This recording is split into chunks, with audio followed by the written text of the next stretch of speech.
I was in the shower, trying to loosen dried blood from my hair after her son accidentally hit me with a broomstick over the last slice of pizza. My wife leaned in and whispered, "Next time, don't flinch. Maybe he'll aim for your throat." I got angry and said nothing.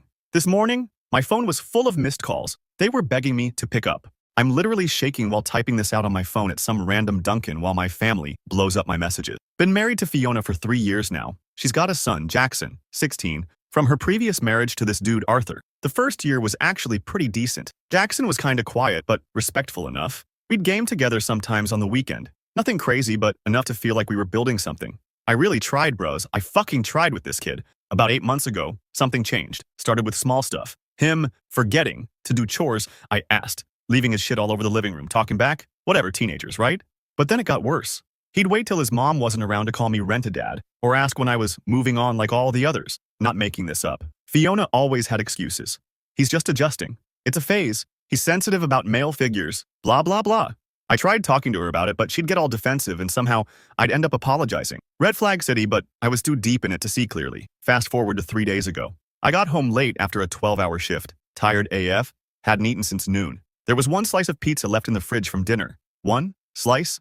I heated it up, sat down to eat, and Jackson comes stomping in demanding my food. Me. I just worked 12 hours and haven't eaten. There's cereal or sandwich stuff. Him. My mom bought that pizza. Not you. Me. Trying to stay calm. Actually, I paid for it with the grocery money yesterday. Him. Whatever, loser. I ignored him and took a bite. Next thing I know, there's this crack across the back of my head. The little shit hit me with the wooden handle of our broom. Hard. I fell forward. Pizza went flying, and I felt blood running down my neck. I turned around in shock and Jackson was standing there with this half smile, like he was trying not to laugh. Him. Oh shit, sorry man, the broom slipped. The broom slipped? While he was what? Sweeping the ceiling behind me? Right. Fiona runs in and sees me bleeding. Does she check if I'm okay? Nope. First words out of her mouth. Jackson, what did he do to you? Let that sink in, bruz. I'm bleeding from my head and her first concern is what I might have done to precious Jackson. I was so stunned I couldn't even speak. Jackson played innocent, claimed he was just cleaning, and the broom accidentally flew out of his hands. Fiona believed him instantly, didn't even question it. She grabbed some paper towels, tossed them at me like I was an inconvenience, and told me to clean up before you stain the floor. I went to the bathroom in a daze. My head was throbbing, and I had this 3-inch gash that was bleeding pretty good. Probably needed stitches, but whatever. I washed off the blood as best I could and went to bed without saying another word. Fiona didn't even come to check on me. Next morning, Jackson was smirking at breakfast. Fiona acted like nothing happened. I left for work still feeling dizzy, but what choice did I have? That evening, I jumped in the shower trying to get the dried blood out of my hair. That shit sticks like glue, no joke. I'm standing there with my eyes closed, hot water running over my head, when I feel someone in the bathroom. I open my eyes, and Fiona's just standing there, watching me through the shower door with this weird expression. Then she leans closer to the glass and says it. The words that changed everything. Next time, don't flinch. Maybe he'll aim for your throat. Her voice was so calm, like she was telling me the weather forecast. Then she smiled, grabbed her face cream, and walked out like she hadn't just suggested her son should try to kill me next time. I stood there with the water running until it went cold. My mind was racing a million miles a minute. Had I misheard? Was it some sick joke? But that look in her eyes? There was nothing joking about it. After my shower, I checked my phone and saw a notification. Fiona had texted Jackson, but accidentally sent it to our family group chat, then deleted it quick. But I'd already seen the preview. He's such a pushover LOL, bleeding like a emoji. That's when something in me snapped. Not like rage snapped, more like everything suddenly became crystal clear. This wasn't a family. This was me bankrolling 2 people who actively hated me. I pretended everything was normal that night, but while they were watching their shows, I went through Fiona's phone. Yeah, I know her password. She uses the same one for everything. Jackson's birthday. What I found made me physically sick. Hundreds of texts between her and Jackson laughing about me. Her encouraging him to test my limits. Her telling him good job after incidents where he disrespected me. But it gets worse. Turns out she's been draining our joint account for months, sending money to Arthur, her ex, who apparently isn't the deadbeat she claimed. They're still in contact and she's been playing both sides. I found texts to her friends calling me her meal ticket and temporary solution until she figures things out with Arthur. 3 years of my life and I'm a temporary solution. Then there were the photos, dozens of pictures of my personal stuff with messages to her friends about how much they could sell it for. My signed baseball collection, my dad's watch, things that can't be replaced. I put her phone back exactly how I found it and went to bed. Lay there for hours, planning while she slept next to me like nothing was wrong. Yesterday, I called out sick and spent the day documenting everything. Bank statements, screenshots, sent them to myself, then deleted the evidence. Photos of the wound on my head. I even started a voice memo recording on my phone while we ate dinner last. Got Jackson on tape making 3 separate comments about how Accidents happen all the time, while staring straight at me. I haven't confronted them yet. I'm playing the long game here. They think I'm weak. They think I'm just gonna take this shit forever. They have no idea what's coming. This morning I left before they woke up. Drove around for hours thinking, planning. Stopped at my buddy's place to borrow some cash. Then I did something that apparently freaked them both out. I turned off my phone for 6 hours. Just turned it off and enjoyed the silence. When I turned it back on just now at this Dunkin', I had 37 missed calls. 37. Texts saying, "Where are you? And we need to talk." And finally, "Please come home, we're worried." Worried? Now they're worried? After his accident and her throat comment? I haven't responded yet. They don't deserve to know what I'm thinking. But trust me, bros, this story is just getting started. I've never been a vengeful guy, but for this, I'm making an exception. I'll update when there's more to tell. Right now, I gotta figure out my next move while these idiots blow up my phone, thinking I'm gonna come crawling back. Stay tuned. This isn't over. Not by a long shot. Update 1. What's up, my dudes? First off, holy shit, the response to my last post. Never expected thousands of comments. Thanks for having my back. It's been 2 weeks since I found out my wife and stepson have been playing me like a damn fiddle. 2 of the longest weeks of my life, but I promised an update when shit went down, so here we go. After turning my phone back on that day at Dunkin', I had a decision to make. Option 1, confront them immediately and watch Fiona spin some BS story. Option 2, play the long game. I chose option 2. And bros, it was the hardest thing I've ever done. I went home that night acting like nothing was wrong. Fiona was pissed I'd been unreachable. Started this whole guilt trip about how worried they were, how Jackson thought something terrible happened to me. Blah, blah, blah. Meanwhile, the kid's sitting there smirking behind her back. I just nodded and said my phone died, and I was helping a buddy move some furniture. She didn't believe me, but whatever. That night, while they were sleeping, I started what I call Operation Get the Fuck Out. First priority, money. Hey guys, real quick, I hope you're enjoying the story. Don't forget to subscribe, it would really help the page. Thanks for supporting. The next morning, I went to a completely different bank and opened a new account. Changed my direct deposit info at work. Told my supervisor I needed it done ASAP, and he didn't ask questions. Thanks, Mike, you're a real one. Next, I started going through our finances with a fine-tooth comb. What I found was so much worse than I thought. Not only had Fiona been siphoning money to Arthur, but she'd opened 3 credit cards in my name that I never knew about. 3. Not kidding. She'd been careful. Statements went to her email, minimum payments made on time so I wouldn't get collection calls, but she'd racked up over $8,000 buying shit for her and Jackson. Designer clothes, gaming stuff, a weekend trip I never knew about. My credit score was in the toilet and I had no idea. I took screenshots of everything, downloaded statements, recorded dates, times, amounts, started a document listing every penny that disappeared from our joint account. Then I did something that changed everything. I found Arthur on social media. I wasn't planning to message him at first, just wanted to see what this dude was like. But his profile had pictures of him coaching Jackson's old baseball team, posts about missing his son.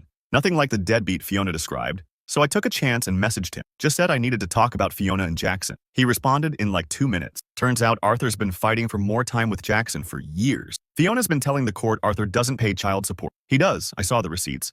And that he's verbally abusive. He's not. Meanwhile, she's been telling Jackson his dad doesn't want to see him and poisoning the kid against his own father. Arthur sent me screenshots going back 3 years of him trying to arrange visits that Fiona blocked, birthday messages to Jackson that Fiona never delivered, court documents showing he's never missed a child support payment. My mind was fucking blown, bros. This woman is like some kind of evil genius, playing all of us against each other. But wait, it gets better. While digging through our home office, I found Fiona's old laptop. Password protected, but she uses the same password for everything. Jackson's birthday, remember? Jackpot. Hidden folder full of photos of her and Arthur from 6 months ago, while we were married. They weren't just friendly pics either, if you catch my drift. So now, I had proof of financial fraud, credit cards in my name, theft, stealing from our joint account, cheating, lying about her ex to the courts, encouraging her son to physically harm me. But I still wasn't ready to pull the trigger. I needed more. I bought a small voice-activated recorder, $40 online, arrived next day, hid it under the coffee table where Fiona and Jackson usually hang out when I'm not home, left it running for 3 days. When I listened to the recordings, bros, I almost threw up. The way they talked about me when I wasn't there. Fiona calling me her walking ATM. Jackson laughing about how he hit me with the broom. Fiona saying she was working on Arthur to take her back so she could ditch the loser. They even discussed how they could get me to put the house in both our names so she'd get half when she left. She's been planning this for months. The recorder caught Fiona on the phone with someone, probably her friend Wanda, saying the investment, meaning me, wasn't paying off like she hoped because I was too careful with money. That I wasn't as loaded as she thought when we got married. Sorry I don't have a fucking trust fund, Fiona. Some of us actually work for her. I was seething but still playing normal husband at home, making dinner, watching TV together, sleeping next to a woman who was literally plotting to take everything I had. Then I had a breakthrough. Found out Fiona has a sister, Irene, who lives about an hour away. They haven't spoken in years. Fiona always said Irene was jealous and unstable. I reached out to Irene on social media. We met for coffee last week. Turns out Irene isn't jealous or unstable. She cut contact with Fiona after catching her stealing from their dying mother. According to Irene, this is Fiona's pattern. Find a decent guy, bleed him dry, move on to the next. Irene had receipts too. Photos of jewelry that disappeared from their mom's house. Screenshots of Fiona bragging to friends about her system for finding providers. She even warned me that Fiona likely had an exit plan involving making me look abusive so she could get sympathy and money from her next target. The whole time I'm gathering evidence, I'm still acting normal at home. Hardest 2 weeks of my life pretending everything's fine while knowing I'm living with people who literally hate me. Eating dinner across from them, watching Jackson smirk every time Fiona made some subtle dig at me. Then last Wednesday, my opportunity came. Fiona mentioned she was thinking of taking Jackson to visit her cousin this weekend. 3-hour drive away. Would I be okay alone for the— Would I be okay? Bros, I had to fight to keep from smiling. I acted reluctant at first. Told her I'd miss them. Gag.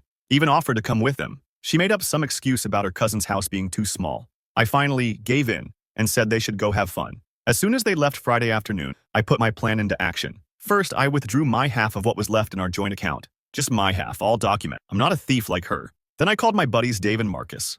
They showed up with a truck and we spent 8 hours moving all my stuff out. Furniture I'd brought into the marriage. Electronics I'd paid for. My clothes, tools, everything that was mine. We moved it all to a small apartment I'd secretly rented last week. Not fancy, but it's mine. And she doesn't know where it is. I left all her stuff untouched. Left Jackson's gaming setup and all his things. I'm not heartless. Kid's been manipulated by his mother his whole life. Before I left, I put 3 things on the kitchen table. A folder with copies, not originals, of all the evidence. Bank statements, credit card statements with my name but purchases I never made. Screenshots of her texts about me. Transcripts from the recordings of them mocking me. Printouts of her conversations with Arthur over the past year, including the photos from 6 months ago. A note that said, "I know everything. Lawyer up." Then I left my key on top and walked out. They weren't due back until Sunday evening. I spent Saturday and Sunday setting up my new place, canceling joint accounts, and filing fraud alerts on the credit cards I never opened. Sunday at 7:43 p.m., my phone exploded. 28 missed calls in 30 minutes. Voicemails from Fiona screaming, then crying, then threatening, then begging. Text from Jackson calling me every name in the book, then suddenly changing tune when he realized I had recordings of him admitting the broom wasn't an accident. More texts from Fiona switching between threats and pleading, saying we could work it out and she never meant any of it, and how I misunderstood everything. When they got back Sunday night, the house was completely empty except for their stuff in that single envelope. No note saying where I went. No explanation beyond the evidence I left. And that's when my phone started blowing up. It's been 2 days now. I haven't responded to a single message. My lawyer, got one last week, says don't engage at all. Everything goes through him now. Fiona's latest tactic? Having her friends message me saying I'm tearing apart a family and Jackson is devastated. The same Jackson who hit me with a broom and laughed about it. This morning I woke up in my new place. It's quiet, peaceful. For the first time in months, I didn't feel like I was walking on eggshells. This isn't over yet, bruz. Part 3 is coming when the real fallout hits. Because right now, Fiona thinks this is just about me leaving. She has no idea what's coming next. Thanks for riding with me, my dudes. The storm is about to hit. Finally, update. Hey, my dudes. It's been a month since my last update, and holy shit, what a month it's been. Literally had to turn off notifications on my phone because this blew up way bigger than I expected. Thanks for all the support. Reading your comments kept me from second-guessing myself during some rough nights. So, where to start? The morning after I moved out, I woke up to this weird silence in my new apartment. For a second I forgot where I was, that split-second panic when you wake up somewhere different. Then it hit me. No Jackson stomping around. No Fiona sighing dramatically when I use too much hot water. Just quiet. Made myself some coffee in this cheap coffee maker I grabbed at the store. Forgot mine in the move. Sat on my air mattress since I hadn't set up my bed yet. Just sipping coffee, watching the sun come up through blinds that weren't completely closed right. And for the first time in forever, I felt this weight lifted off my chest that I didn't even know was there. Then, I checked my old phone. Over 80 missed calls overnight. 80. Not exaggerating. The messages started hostile. Fiona calling me every name in the book, threatening to call the cops for stealing from the house. Then they shifted to confusion when she actually read through the evidence I left. By morning, they'd turned desperate, but I wasn't responding. Not yet. Instead, I executed the next phase of my plan. First, I emailed everything to Arthur, the complete documentation of how Fiona had been lying to the courts about him, manipulating Jackson against him, and using the child support money to fund her lifestyle while telling everyone he never paid. Included those photos of them together from 6 months ago that I found on her laptop. Next, I sent a carefully worded email to Fiona's boss. Nothing dramatic or accusatory, just inquiring if the expense reports she'd been submitting for client meetings that never happened were company policy. attached screenshots of her texts admitting she was pocketing the reimbursements. Turns out her company takes financial impropriety pretty seriously. Then came the family nuclear option. I'd been quietly connecting with Fiona's relatives on social media during those 2 weeks. Her parents, siblings, including Irene, aunts, cousins, people she'd been lying to about me, Arthur, and everything else for years. I created a private group message and added them all. Dropped a simple message explaining I'd left Fiona after discovering financial fraud and infidelity. Said I was sorry things ended this way and thanked them for welcoming me into the family. Then I added one attachment, a document with dates, times, and screenshots proving everything. Let me tell you, bros. Family tea gets spilled fast. By day 3, Fiona's mom had called her demanding explanations. Her dad was apoplectic about the credit card fraud. Her aunt, who apparently had loaned Fiona money based on lies about me being financially abusive, was threatening legal action. Meanwhile, my lawyer filed the paperwork for divorce and financial separation, filed fraud reports for the credit cards she'd opened in my name, filed a police report about the assault with the broom, not to press charges against Jackson necessarily, but to document everything officially. Day 5, Arthur's lawyer contacted Fiona about revisiting custody arrangements based on the new evidence. Turns out, lying to family court judges about the other parent is frowned upon. Who knew? Day 7, Fiona got suspended from her job pending an investigation into financial irregularities. Day 10, I finally answered one of her calls. She was crying so hard I could barely understand her, begging me to call off the attacks from all sides, saying I'd ruined her life, that she was about to lose everything: job, custody, family support, the house she couldn't afford without my income. I let her talk herself out. Didn't interrupt, didn't gloat, just listened. When she finally ran out of steam, I said only one thing: everything that's happening is the direct result of choices you made. Then I hung up. Harsh? Maybe. But 3 years of manipulation and a broomstick to the head buys you exactly 0 sympathy from me. The next couple weeks were a blur of lawyer meetings, paperwork, and blocking new numbers as Fiona kept trying to reach me from her friends' phones after I blocked hers. Then something unexpected happened. Got a message request on Discord from an account I didn't recognize. It was Jackson. I almost deleted it without reading. Almost. But curiosity got the better of me. His message wasn't what I expected. No cursing, no threats. Just, I didn't know about the credit cards or the stuff with my dad. Can we talk? Against my better judgment, I agreed to meet him at a coffee shop near my new place. Public spot, daytime, no chance of ambush. When I got there, the kid looked different, smaller somehow, shoulders hunched, dark circles under his eyes. Been sleeping on his friend's couch since the electricity got shut off at the house. Fiona hadn't paid the bill in 2 months, using the money for who knows what. We sat in awkward silence for a solid minute before he spoke. Said his mom had been feeding him lies about Arthur for years. That after I left, Arthur reached out directly to him, showed him proof of all the times he'd tried to see Jackson, but Fiona blocked it. The kid was shell-shocked. His whole reality flipped upside down in a month. Finding out your mom's been lying to you about basically everything your entire life. That's rough at any age, but 16? Damn. He admitted hitting me with the broom wasn't an accident. Said his mom had been encouraging him to test my boundaries for months, make me snap so she could paint me as the bad guy when she eventually left. The most surprising part?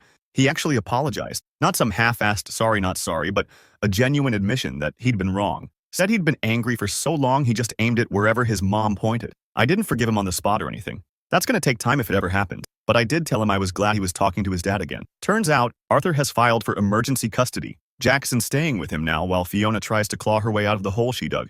As for Fiona, karma's not just a bitch, it's a whole kennel. Her parents found out she'd been stealing from her grandmother's retirement fund. That was apparently the last straw. They've cut her off completely. Her suspension from work turned into termination with potential legal consequences after they did a deeper audit. The house is going into foreclosure because, surprise, surprise, she hadn't been making mortgage payments for months, just pocketing my contribution. She's been blowing up social media trying to paint herself as the victim, but the receipts I shared with her family have made the rounds. Nobody's buying her story anymore. Last I heard, she's staying with her friend Wanda and selling her designer bags online to make rent money. The same bag she bought with credit cards in my name. Ironic. Yesterday, I got served with divorce papers, but not from my lawyer. Fiona found some budget attorney willing to take her case. The filing is laughable, asking for alimony, half of our assets, claiming emotional distress. My lawyer says it'll be thrown out the minute the judge sees the evidence of fraud. So where am I now? Still in my small apartment, air mattress upgraded to a real bed, got most of my stuff organized, started therapy last week because 3 years of gaslighting does a number on your head.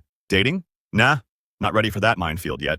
Need to unfuck my own head first. The weirdest thing is how normal everything feels now. Making my own meals without someone criticizing. Watching whatever I want on TV. Not walking on eggshells in my own home. Ran into Jackson and Arthur at the store last week. Awkward as hell, but civil. Kids staying in school, getting counseling. Arthur seems like a decent dude who got screwed over by the same woman who almost ruined me. Is this story over? Almost. Divorce should be final in a few months. Credit card fraud investigation is ongoing. I'm taking it day by day.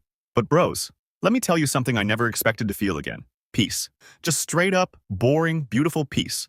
No wife whispering threats while I'm washing blood out of my hair. No stepson waiting to accidentally hurt me again. No more being anyone's ATM or emotional punching bag. The other day I was driving home from grabbing food and this song came on that Fiona used to love. A month ago, it would have sent me spiraling, but I just turned it up and kept driving. That's when I knew I was going to be okay. So that's it, my dudes. The end of the craziest chapter of my life. Thanks for riding with me through it all.